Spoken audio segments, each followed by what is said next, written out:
understand what you say. No. There it is. Let's hear it. Well, let's hear it. Talk to us. Uh-oh. Beadle and Decker, taking on sports talk like no one else. Michelle Beadle. I'm just helping. I'm helping America one by one. Cody Decker. I 100% believe in revenge. Revenge is a great thing. Back to the sports. Back and ready for more. Every time I tune them out, they pull me back in. It's Beadle and Decker. Here's Michelle and Cody.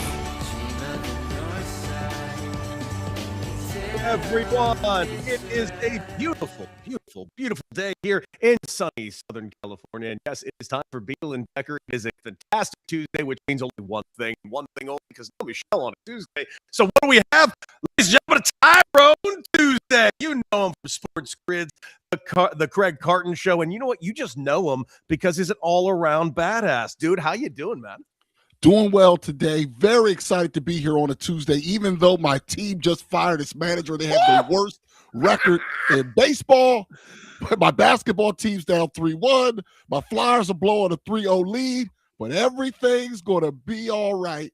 Everything's going to be all right. And I see we already have a question. Right out the gate. Right out the gate.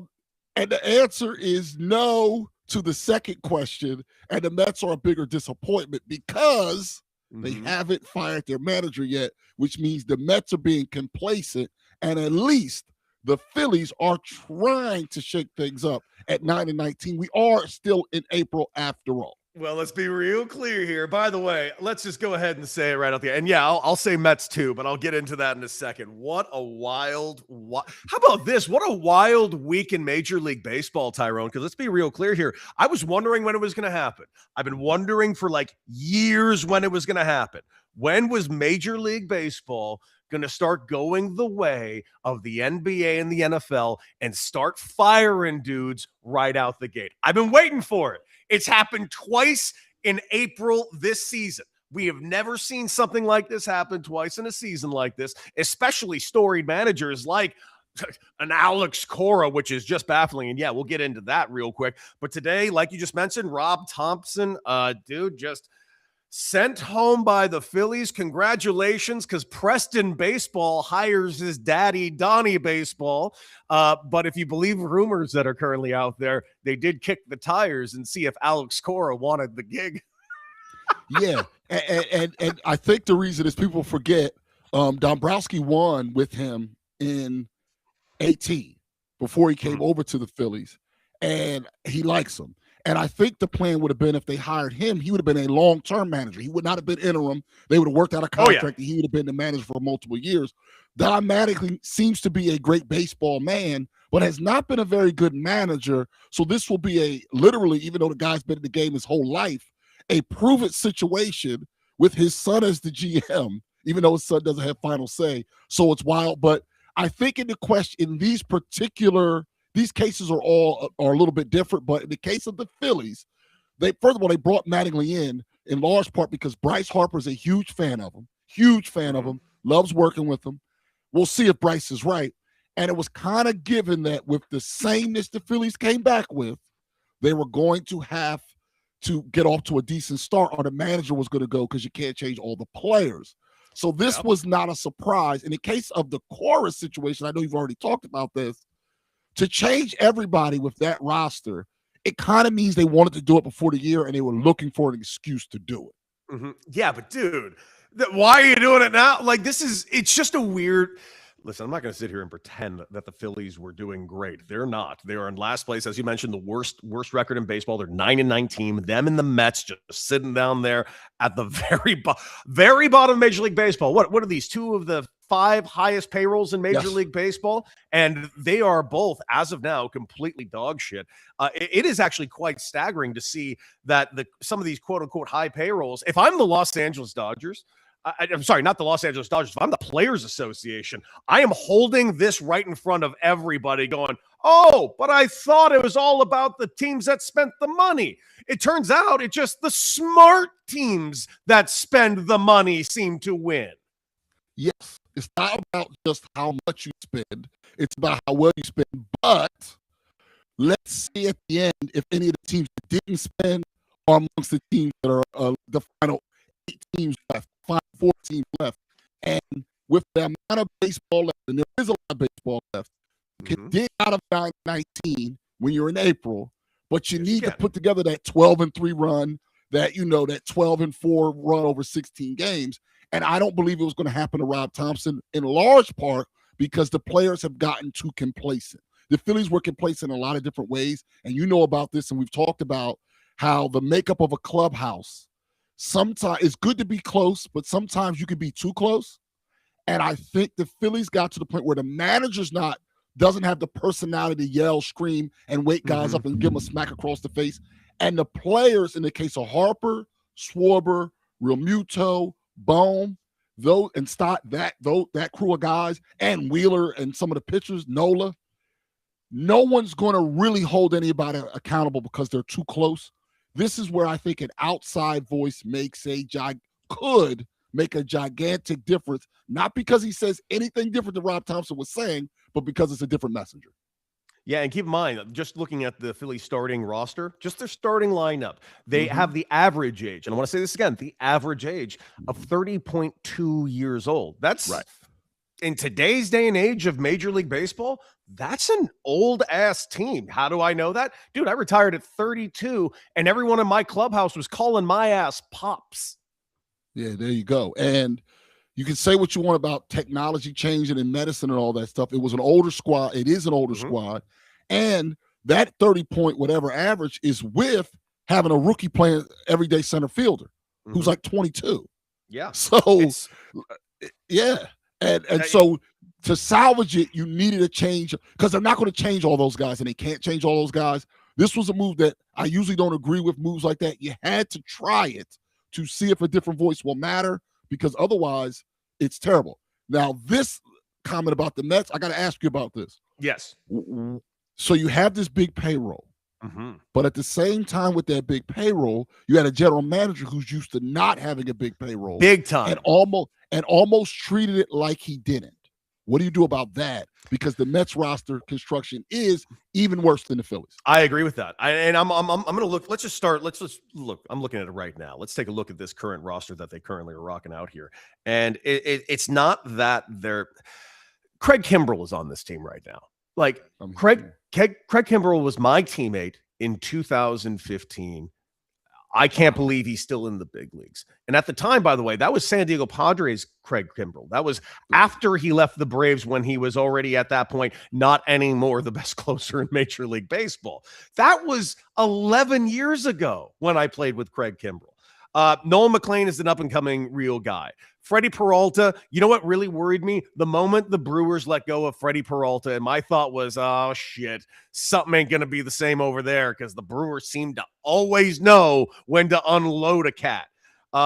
Senga, I feel like I haven't seen Senga pitch in years. And they were supposed to be about run prevention. They don't have a bunch of elite gloves in that lineup. They don't have, they have the prospects to go get guys, but when you're that far under, why part with them? You're almost at the point now where you almost want to bring them up and see them play, because what are you trading them for? To do what? To salvage what? So that's where they're in a weird spot there as well. So I don't understand it.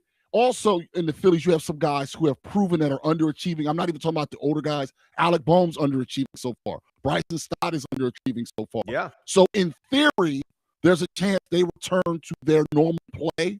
In theory, even if the old guys remain old, I don't see that path with the Mets, because I just don't think they were well built. They are not. They allowed the Dodgers to go steal their closer, which of course he's hurt right now anyways, and the Dodgers don't even need the cat. They went ahead and got Kyle Tucker, who they also didn't need. They outbid the Mets. By the way, Kyle Tucker had a walk-off single yesterday, because of course he did. And listen, Bo Bichette's having a rough little go as well so far. He's got one homer. He's hitting 233. They paid him all that money. Here's the difference. Like Bo Bichette, the one thing you always know about Bo Bichette is he usually puts the ball pretty much in play. He gets hits. He's one of the few guys that is an average type of hitter. He's a career 292 hitter. when you got Bo Bichette hitting 230, 220 and not putting any balls in the stands, dude, listen, I don't care if you hit 220, 230, but you better do what Murakami's doing over there in Chicago, hitting the ball in the stands. By the way, Murakami has 12 extra base hits this year. They're all homers. like that's the ultimate feast of famine player. I fucking modern love it. analytics, launch angle. It's one or the other. Like I do think Bichette will play better over the long haul, but even they getting him, they didn't want him. They signed him to keep him from the Phillies and then didn't put him in his natural position. So that's another issue with Bo Bichette as well, with the roster construction and quote unquote run prevention. He's not a plus defender where they're playing him. So if it's about run prevention, why add him? Because he would have been playing third every day for the Phillies right now instead of Bohm, and they would have tried to find a home for Bohm. And I'm not saying the Phillies' plight would be that much different, but at least it would make more sense because Bohm's not a plus defender, and then you have him. And he is like the Japanese Adam Dunn. He really is. It's awesome. I fucking love him. I told everybody, listen, I don't personally gamble a ton, but I've done so much gambling content, because I worked for BetMGM, I worked for FanDuel, I worked for all these companies, right? And in that time, I've gotten really good with the vernacular and talking about it. At one point, it was almost like baked in. We had to talk about it in when talking about baseball stats and shit. And now I'm looking at it going like, okay, I still know all these things and I still give the advice. And I did give everyone the advice before the season started. Put a ticket on Murakami to win a Rookie of the Year because Murakami is not your average rookie. Murakami is a Japanese superstar who holds their home run record for Japanese-born players. To me, this was like free money. Oh, and by the way, since he's on the White Sox, no one was talking about him. And when he got signed, no one was talking about him. I'm like, guys, do you guys know who they just signed? This dude's going to hit tanks, and he is. And he is. And even if you talk about what's not going to translate, power in almost every sport. I don't care if it's MMA, boxing, any NBA, every sport, power usually translates. By the way, can I just play this? You saw the whole thing with Alex Cora this weekend because we're talking about, of course, your manager getting fired over there in Philly. Yeah. Alex Cora getting fired over there. What is your take on this? Listen, Craig Breslow is an ex-teammate of mine, but I'll be free with you. I have no fucking idea what the hell these guys are doing. Now, if we could get down a rabbit hole with this, but private equity has no place in pro sports. Oh, you mean Liverpool's doing really well? Yeah, like when you have private equity involved in sports, all they care about is ROI. And we know pro sports, the ROI is not money. The ROI is championships. But private equity doesn't care about championships. No, they do not. And we talk about that in the abstract with certain owners, like with the Pirates. They don't want to win. And it's true. But at least in theory, any of those owners could decide for a couple of years to spend, a la the Padres owners before they just made the sale. And Padres have been consistently competitive for years since those owners decided to make that investment. Well, when you have private equity involved, you literally can't. And when you can't keep a guy like Mookie Betts, who should have, by every account, any organization that's real, make sure that Mookie Betts, if he's not a lifetime Red Sox, he's there till he's 40. And if he has to do a Willie Mays Met type of situation, so be it. But he's there for the long haul. The fact that you took him at his prime and had him to the Dodgers and he wins multiple titles with them, it's all about that. So the answer becomes solely, if it's only about ROI and ROI has nothing to do with winning your return on investment, you're going to get moves like this. And this is why they have no place in pro sports, because the return on your investment is two things. It's the championship year to year and then the money upon the sale. But private equity doesn't work that way. And that's why Red Lobster was in the situation they were in, for example. And Boston is absolutely not a small market team. No universe. But if private equity says, well, this year, for our dividends, we need X back, all of a sudden, the only thing that matters is that and not winning.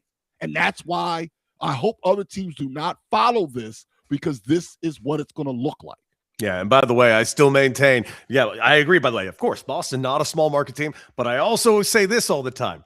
There are no small market teams. They're all in big markets. I truly, it's just my least favorite narrative in the entire sports world. Like, if you want to say that, like, I don't know. Memphis is a small market. I might be willing to relatively listen to that one. And Buffalo. And Buffalo, I'm willing to listen, although they do have 3 major sports franchises in Buffalo. True. That but is true.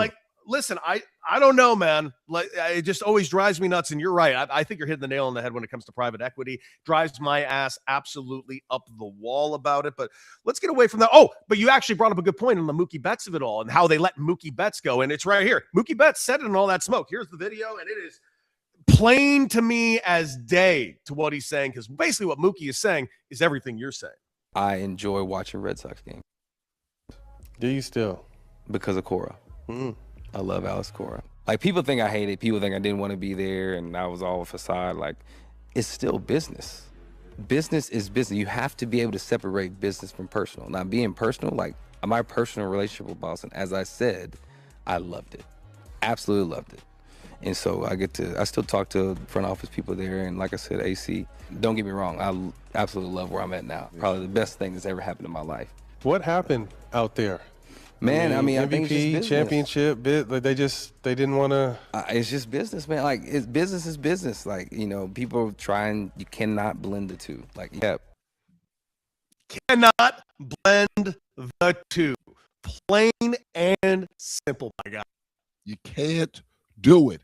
And the crazy part is everybody understands this until you get the bros. And this is also what happens when you take the next step after the Ivy League. So they were first with like the Ivy League. They go get Theo Epstein, and then everybody wants to get their Ivy League guy. Phillies tried it. And it did not work out. And that's why you have Dave Dombrowski, and you get to a World Series, and you do win multiple divisions. 90-19 record notwithstanding, they go get a baseball guy.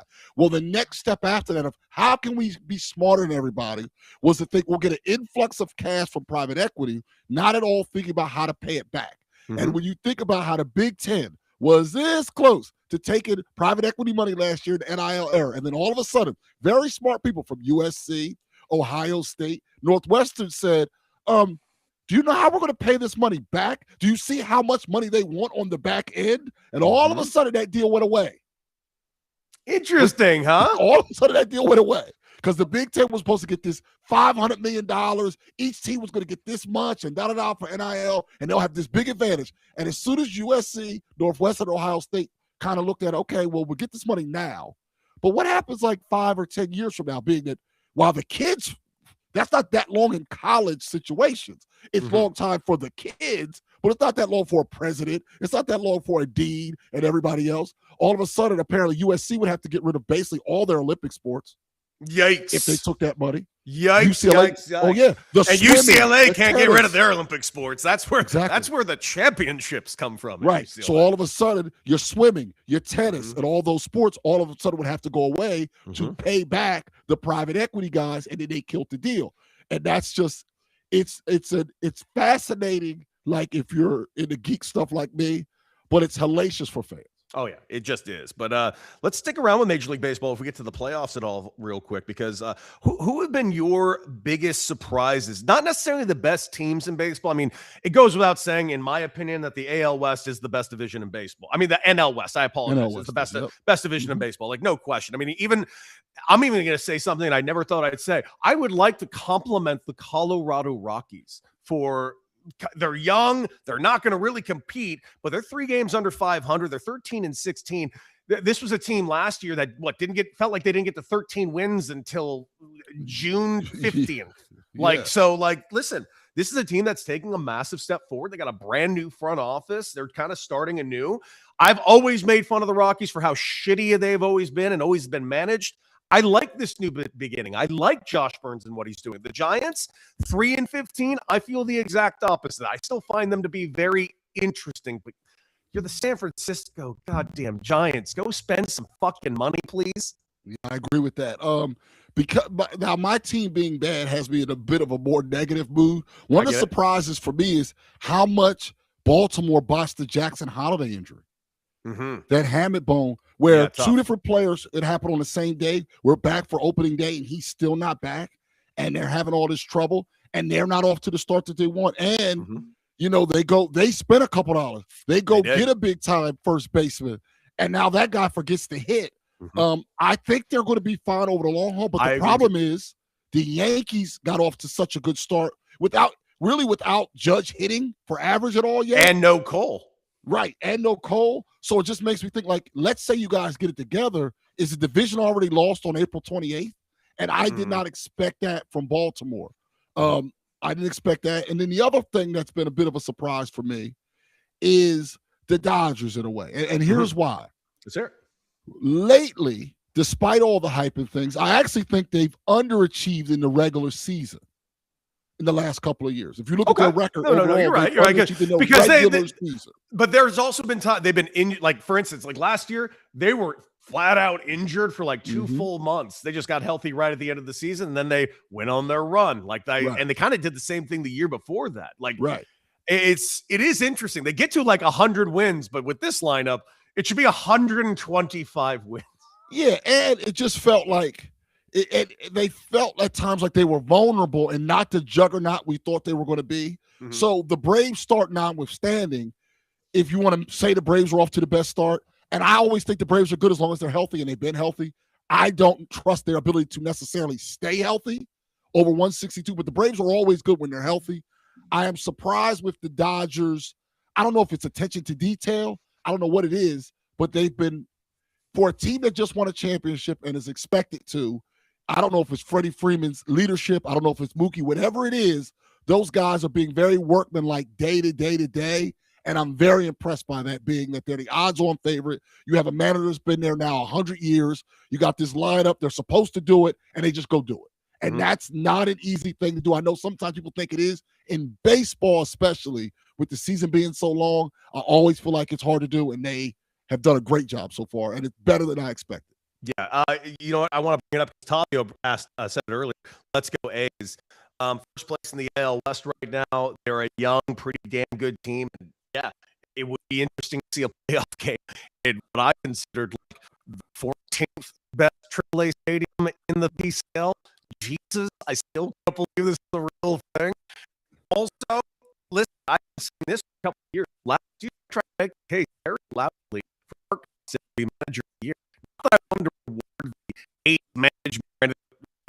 Did that young in a stadium with the entire state and baseball world hanging egg for how this has been, how successfully major league the way over Las Vegas. Listen, they did such a damn good job with that young group. I think he really deserved a better nod for that manager of the year. They're in first place. The Cincinnati Reds are 18-10, dude. I did not expect that either. I don't think they're going to maintain it. I really don't. I do think this is going to end up being a Cubs, Brewers, Pirates kind of thing when we get down to the end of it all. But they've been a fun surprise. No one's surprising me in the National League West. I'm surprised anyone's surprised that the Diamondbacks are going to be right in this mix again. The Diamondbacks are nasty. They are, and they have a guy who most people think can be in that MVP mix over the long haul, and that makes a difference. And when you have your star, it kind of sets everything up. The key thing for me is going to be who's willing to add when time comes. And I trust that the Dodgers will if they need to. I trust that San Diego will if they need to. I do not automatically trust that Arizona will. That's fair. But dude, at the end of the day, the Dodgers are just the final boss of this entire thing. And who's the team that you think is really? Again, it's April. The Braves right now are 20-9. Do I think they can keep playing at that clip? No. I don't know. The other team that's surprising me, even though they are under 500, your NL West is just a disaster right now. But I think the Marlins are a better team than people are realizing too. Yeah, I think so. And what I hate it because we hated the NBA, but when you're bad all the time and you get those high draft picks, and you start, and you also get more bites at it. You don't lose picks. By signing players, you actually lose picks. Well, if you keep all your picks and you keep rolling the dice out there with these high picks, even bad organizations at some point stop getting it wrong. So I hate it that it's happened that way with the A's. I think you're starting to see it somewhat in Colorado. I think you're seeing it down in Miami as well. So I hate the way it got there.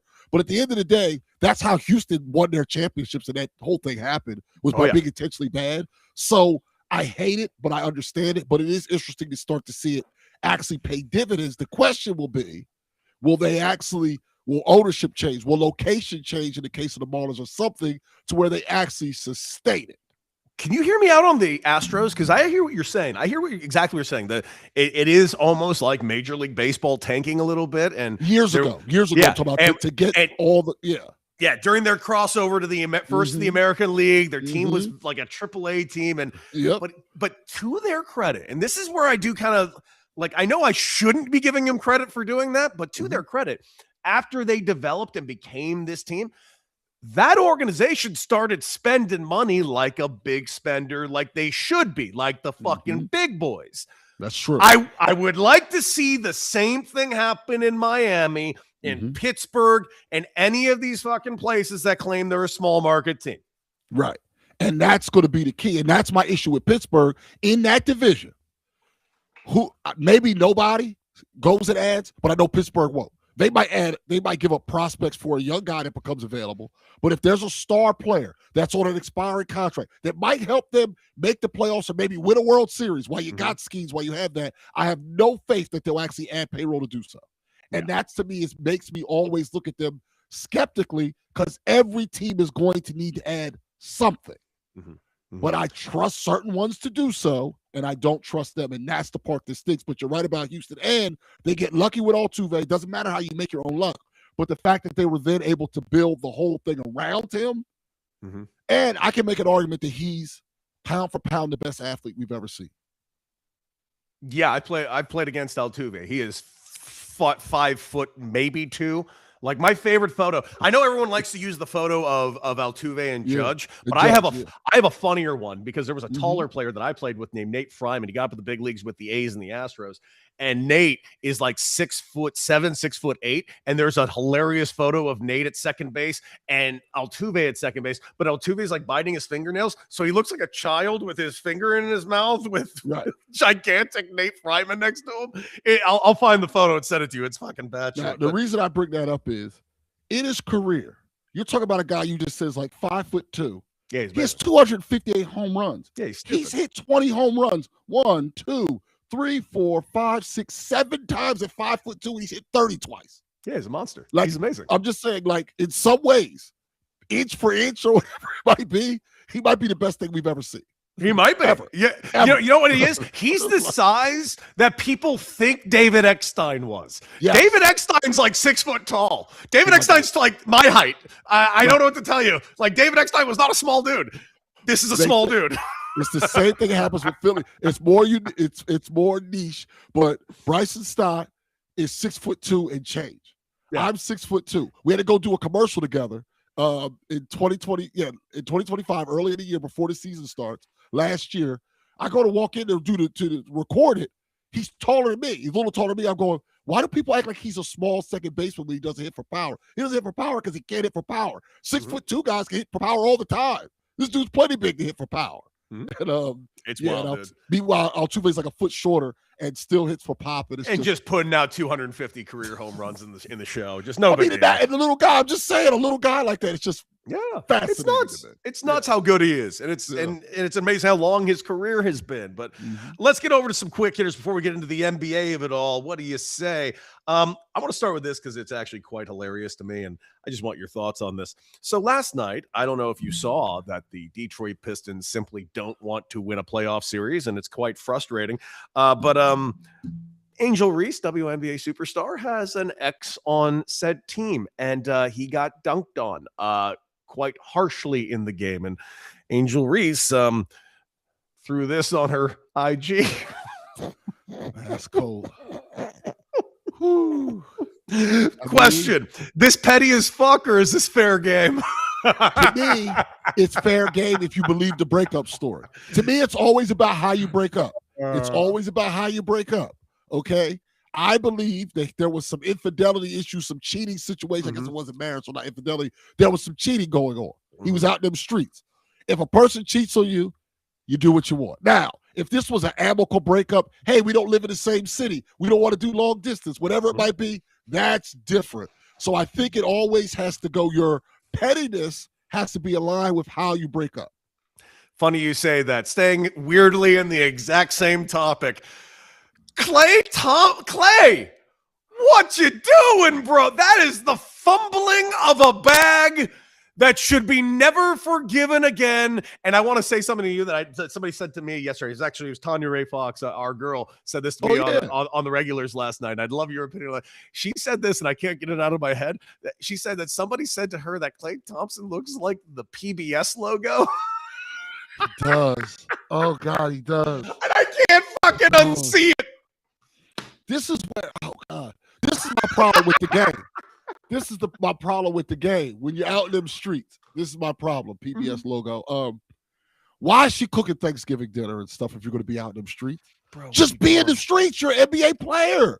Dude. Why do it? Why play in her face? Because now listen, Klay was a Hall of Famer without her. There's these stupid podcasts out there saying that she made him famous. It's not that.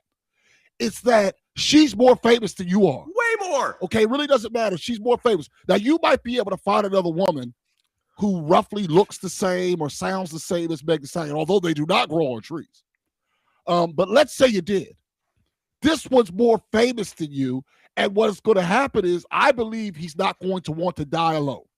Okay? He's 36 now. You're not 26. Now you've taken yourself and you dumbass made yourself less eligible for the other baddies that you might want to take seriously if you decide to not die alone. And that, to me, is his biggest mistake. Bro, that's too public. Do that to a Meg Thee Stallion who works at Chili's. Don't go with the actual Meg Thee Stallion. Yeah, what dude. You just can't do that. I don't know what to say, dude. That's just such a what a move. Just, I don't know what to say. And then you coming out trying to be like, well, she cheated on me first, dude. That ain't the move either. I don't know what to say. She did. And if that's the case, why did you break up with her? So let me get this straight. Meg Thee Stallion, who could just move around just unnoticed all the time. Like no one's going to easily. No one's going to see anything there. A 6 foot beautiful woman with all the body and all that stuff, and like she's a tall woman, like she just goes unnoticed. She's just cheating left and right, and you were going to stay with her, but just cheat back. Shut the hell up! You're lying. You cheated on her, eat it, and you know that you will be able to get a different woman, and you might even get one hypothetically better, but you're not getting one better than that bad. You're not. You fumbled. Even you fumbled. Bro, she got her own money. She has her own money. Bro, you're not going to find a woman that looks like that with her own money. You're not going to do that. You're not. I hate the Houston Astros. But you know what the best Houston Astro video that exists on the internet? You know what I'm talking about. It's Megan Thee Stallion throwing out the first pitch, and that is a first pitch that has lived rent-free in my head for years now. Listen, you've been out here. You've talked about how you're a divorced man and all that stuff. Imagine you could do it all over again. And now you're with a woman who beautiful, famous, but has her own money and doesn't need a dime from you. College educated. She got her college degree while touring. So very dedicated. Knows how to cook. Cooks Thanksgiving dinner for the whole family. His pop said it was one of the best meals he ever had. And then he'll never have it again. Never have it again. No. Michael, with a Y, you ain't never getting that again. Like fumbled. Come on, bro. And you're Klay Thompson. You're not Curry. You're not LeBron. So while you do have access to a lot of women, you can't get any woman. That's the other part. That's the best you're going to get. Staying somehow on the same topic, because holy shit, the sports world is just really horny these days. If you were going to make somebody a Spotify playlist, would you put their name on it if you were married? I mean, come on. No, I would just call it like Hoes or something like that. It's crazy. It's crazy. I hate that this thing won't go away, but dude, allegedly, and this is true. She apparently had Diana Rossini. The playlist is real. Playlist on Spotify that was sent to one person named Mike, and it was called Turn the Page, and it happens to coincide with a 4-game losing streak that happened with the Titans, and now there are reports that he played said playlist for his team at practices, and I don't know what to say other than this looks bad, that this looks like a long-term relationship, and I don't know what to say. It all has happened because of one gigantic fuck up on both of their parts. One said something to their employer, and the other put out a statement saying it was laughable. And then the cycle began of absolute hell. You idiots. Like in the beginning, and I want to say, I said it with you a couple of weeks ago. I felt bad for Diana I still do, by the way. Okay. What I mean was now I feel less bad for this reason. In 2022, when she created this playlist, she was clearly married. Mm-hmm. So if it was a private playlist, fine. You shared it with one person named Mike. Mm-hmm. Now, your husband's not named Mike. Now, maybe she has a brother named Mike. But why are you putting Beyonce and Papa Roach on a playlist for your brother? Like, it just doesn't make sense. We know who this playlist was for. Why should I now feel bad for you when you're married making playlists for other men? Like, you just put me in a bind as a person who wants to feel bad for you. And I say this is that I'm currently a married man. Mm-hmm. I'm not making mixtape. Remember the mixtape, the mix CD you make for gems on them bad boys. Little Goo Goo Dolls sprinkled in there. Dude, Third Eye Blind. Oh, it was a 90s. Yeah, it was a 90s Dockers commercial I put on fucking CD. Right. Now imagine as a married man if I was to take that and write Michelle, since it's Mike, just Michelle on the CD, and my wife's going to shoot me. Period. Period. I'm sorry. Who the hell's Michelle? Why did you like that? And I'm only saying not because of Michelle Beadle, because of course I get it. Okay, she's gonna kill me. Why would she do this? Like, what I'm saying is, it's for me. I'm at the point where it's the damn audacity. Did you want to get caught? It's the audacity. Yeah, okay? The audacity is pretty bad. I recognize that there are millions of people around America cheating on people at this moment. There's someone about to enter a woman that he's not supposed to enter at this moment. There's a woman straddling a man that she's not supposed to right now. I recognize that. No question. But the audacity to do it like in plain sight. You're making out at bars, you're making CDs, you're going on vacation together. Like, what happened to sneaking in a car? What happened to the bathroom at the Denny's? Like, what are we doing here? The audacity. Because if a woman checks your location, you're at the Denny's, she's probably not thinking you're banging somebody. But when you're at the damn Marriott, like you guys are, you're at a resort. Like, it's the audacity for me that makes me think, listen, Diana, you're very talented. And in the long run, professionally, I know you're going to be all right. But I don't know if I can hang out with you like this, if this is the kind of stuff you're going to be doing. I ain't getting caught up in your mess. Can you cover for me? Hell no, I'm not covering for you. I don't want no parts of this, Diana. And that's the part for me. That's the audacity. Staying on the same exact subject, Mike Vrabel yesterday, Jesus, seen yesterday shopping, I guess, dresses at the airport, and they say romance is dead. I mean, okay, bro, let me understand. You saw the photos. I saw the photos. So you missed Saturday of the draft. Your wife has you and your wife, and we know now that this was some kind of an affair, that this was not innocent. You have a vacation home in Salt Lake City. So you leave the Boston area, the greater Boston region, head out to Salt Lake City for a couple of days because he was back to work on Monday. And rather than, you know what you could have did? You could have got something online shipped to the house. You could have bought, I mean, you're a rich man. You go the full route. You get 100 dozen roses. You show up with, I don't care if you have to put glycerin in your eyes to cry. You show up sorry. You got 2 kids. They probably want to kick your ass right now. You're in a bad spot. Instead, you go to the airport to buy a blue hoodie. Come on, bro. Like, and it's marked up at a ridiculous price. You're wasting money. And you know you might need that money because she's about to get half. I'm about to say, yeah. Right now, Siren Larry just wrote, Tavio just wrote in the doghouse. Dude, I think he's more than in the doghouse. But yes, Siren Larry, you are correct. We have entered the Mike Vrabel vortex, but good news, we're getting out of the Mike Vrabel vortex right now. You know why? Because Ted Lasso season 4 trailer premiered today. Did you see it? I don't know if I'm excited because I really thought that season 3 was bad. Like bad. It was bad. It was. The first 2 seasons, glorious. Fantastic.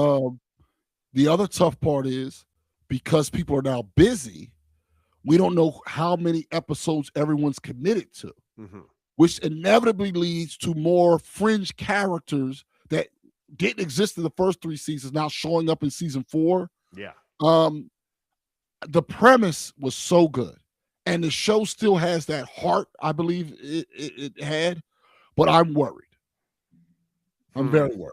I am too. I'm not gonna lie to you. I'm worried, and I want to like it, but again, season 3 was. I'm not kidding. I think every single episode of season 3, and I was like, this. To quote Michelle Beadle, this could have been a fucking email. Like I fucking hated it. I wish they just stopped it too. All right, let's get back over to the sports of it all real quick, because NBA basketball is still taking place, and that's pretty sweet. And we are having some pretty cool playoffs, and lots happened last night. OKC gets a nice little break. The Lakers, LeBron's playing out of his fucking mind. Still on game 4, but there are hints that Austin Reeves will be returning to the team for game 5, which is good. I think the Lakers could use as long of a break as they humanly can to hopefully get to a semblance of full strength, but doesn't matter. They're going to run into OKC. It doesn't matter, and the but is you have to look at it you have to be able to separate certain things. LeBron is LeBron. You have to separate him on the side. What he's doing is tremendous. I'm not going to get into this argument. You've never seen anybody be this great for this long, including Michael Jordan. Let's cut it out.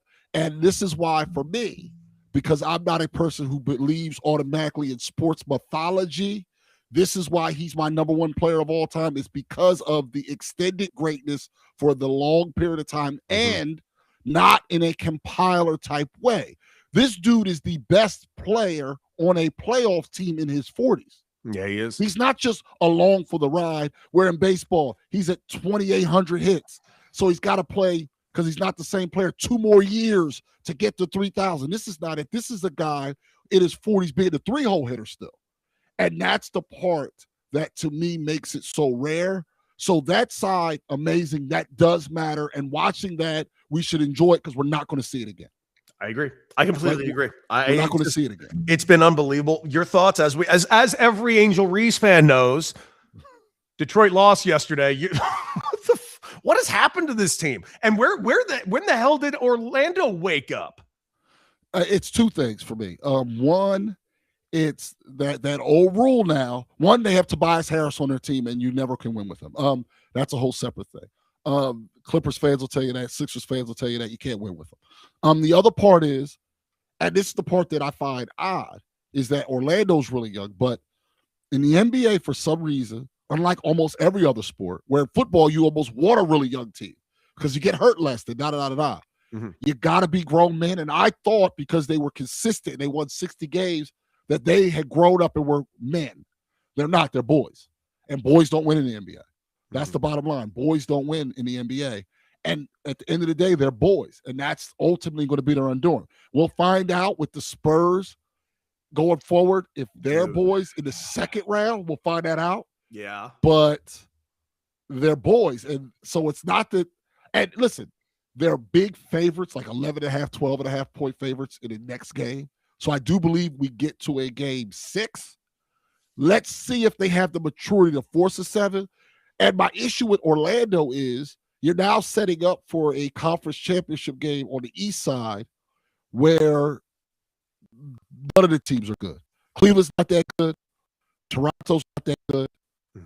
And the Magic, when they're not that good. Yeah. So now becomes most likely it's Knicks, Celtics. That's now that's the whole thing. Because those teams aren't beating either one of those. I completely agree, man. But by the way, I think the Spurs team is not boys, dude. Watching them in the second half of that game the other day, just watching when Wemby takes off, and there's just no stopping him. So I just need that guy. And Michelle said it the other day. I just completely agree. Should never be on the floor. Should just never, ever, ever fall to the floor. There's just no reason for it. Guy's just too damn dominant.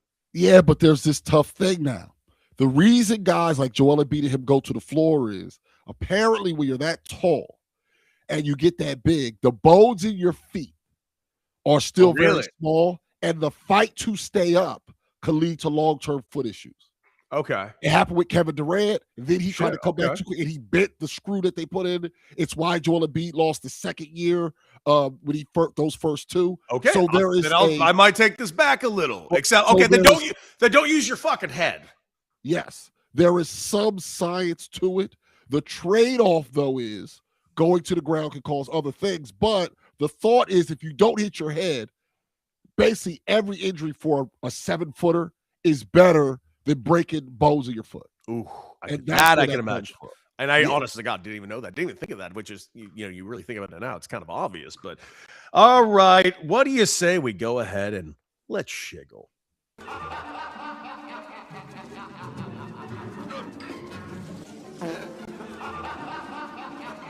All right, my shiggle's really simple, and it comes with a video aid because I have loved this ABS system. I think it's kind of revolutionizing certain things, and I honestly think it's going to lead. I'm looking forward to seeing the numbers, the hard numbers as the season goes forward, but I think it's going to lead to a lot more offense in Major League Baseball. I think it's going to lead to a little bit more average jump because guys, I think, aren't going to be chasing out of the zone as much. So I'm really excited to see what this does to Major League Baseball.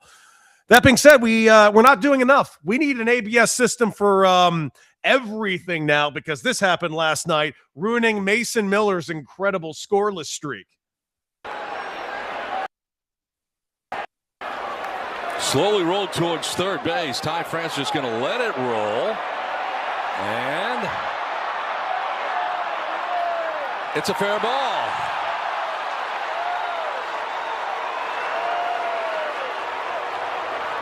France thought it went foul, and he was standing right over it. It's not reviewable, unfortunately. No, not reviewable but either. It did look like it was on the foul side. How is that fair? Wow. Stan may get run here. This ball is clearly foul. Called fair somehow.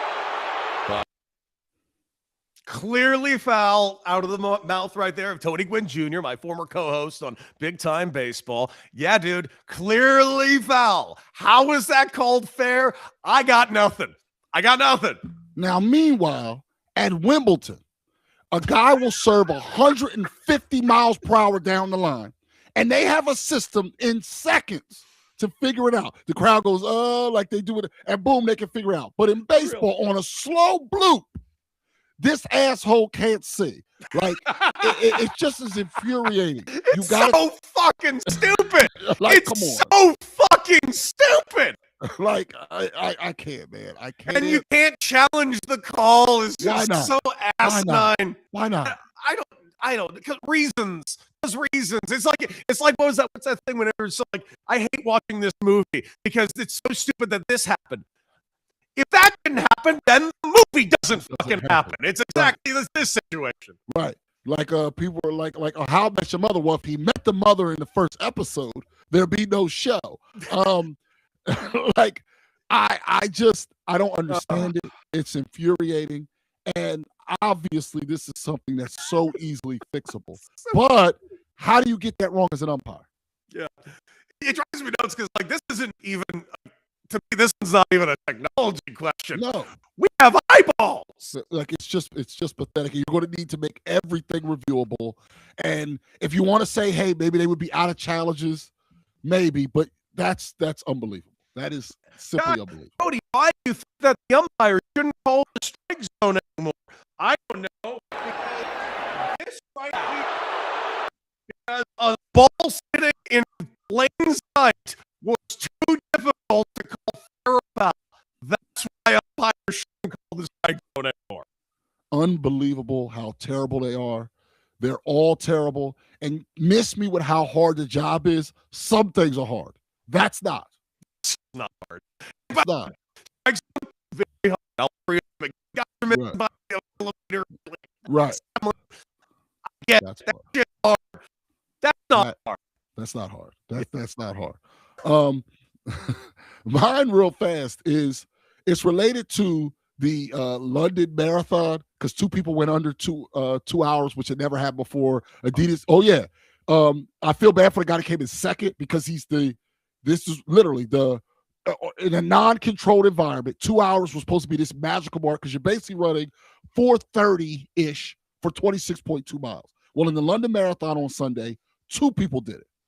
2 people did it. They wore this new Adidas shoe. It's like on sale now for $500, super light, blah, blah, blah, blah, blah. I feel bad because one guy came in at like 159.30 something. The other guy came in like 159.40 something. So both of them break 2 hours, the threshold. And I love when that gets pushed forward.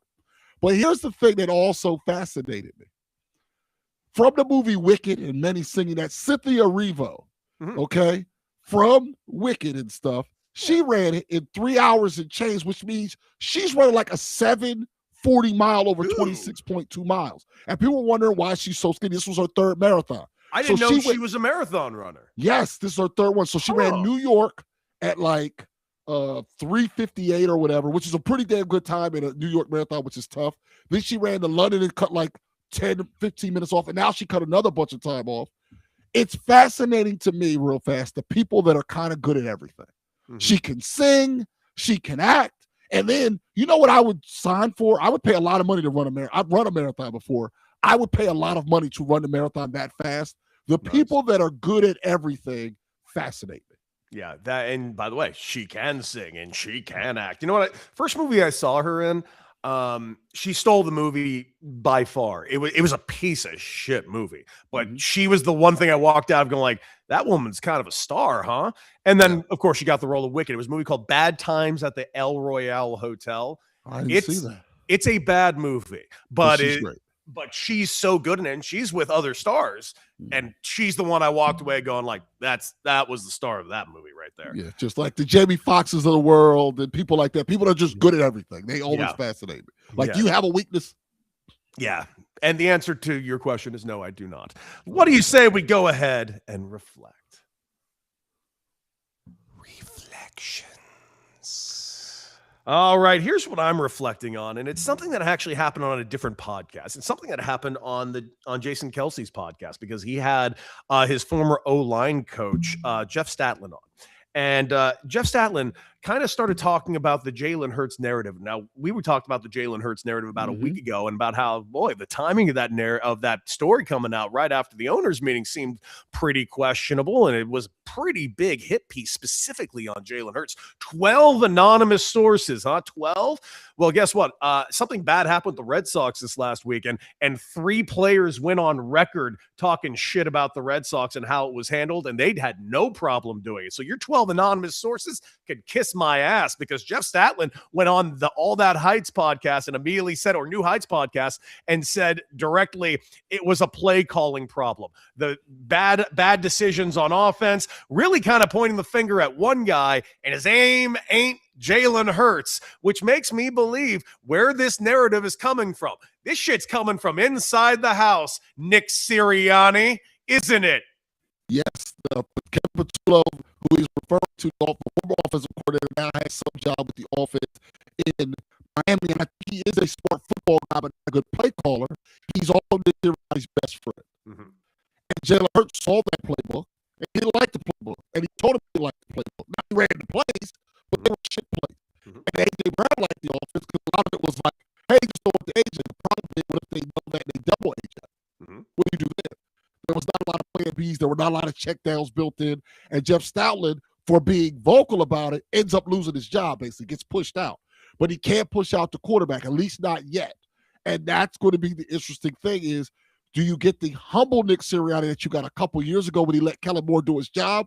Or you get last year where he gives a blind stamp to his buddy as he runs a shit offense and takes a team that should have been in the Super Bowl and they barely do anything in the playoffs and they have a terrible offense. Stoutland absolutely laid that out, and I thought it was awesome. Me too. Thought it was fantastic. And listen, I think we all had our inkling on where this was all coming from. But if that didn't just say it in bright lights, I don't know what to tell you. Absolutely. Now, for me, it's related to the NFL draft over the weekend. And I think that because I always relate everything back to youth sports. What I noticed at the draft when they spoke to the parents, especially early, was there was a lot of parents there overjoyed that the kids had reached their dream. He worked so hard for this. I'm so happy for him. Like the ones that were at the draft in the green room. A lot of them talking about all he cared about was football. Like the one kid got drafted by the Ravens. He used to sneak. He didn't tell his parents. His parents didn't want him to play football. So on Friday Night Lights, he would just not be home. And he played half a season before his family realized that he was playing football. Really? And then yes, he told the story. And then he That's shows awesome. up. Yeah, because he's a Samoan kid, late to the game, figures out in high school. He's a big, good athletic kid. He's mashing people in high school. And then they let him play because he loved it. Please, I'm asking all the parents, if you want your kid to end up there, where Cody was, at the highest level, I think that's great if you push them. I think it's great if you encourage them to go to practice and all that stuff. But the initial dream should come from the kid. And that's what made me so happy about the draft. So many stories of the parents talking about how badly the kid wanted it and they helped them. And not a lot of stories about people forcing the kid to play something or do something they don't want to do. Can I give you an example of that? Was my parents didn't push me early. I only wanted to play baseball as a young kid. It's all I wanted to do. And I was immensely better than everybody else. It wasn't even close. They put things in front of me to help me get better. And there was a time, a very short time, where they started to over push me. And it pushed me kind of away from baseball. They both learned their lesson really fast. And they allowed me to regain my love of baseball again and do it on kind of my terms. And by that time, all they did was help me get things in front of me that would only help me. And it was the exact opposite. I didn't feel pressure to do it anymore. I felt, I felt like I want to do this, and they were opening doors for me. It's a tricky dichotomy. I freely admit it is.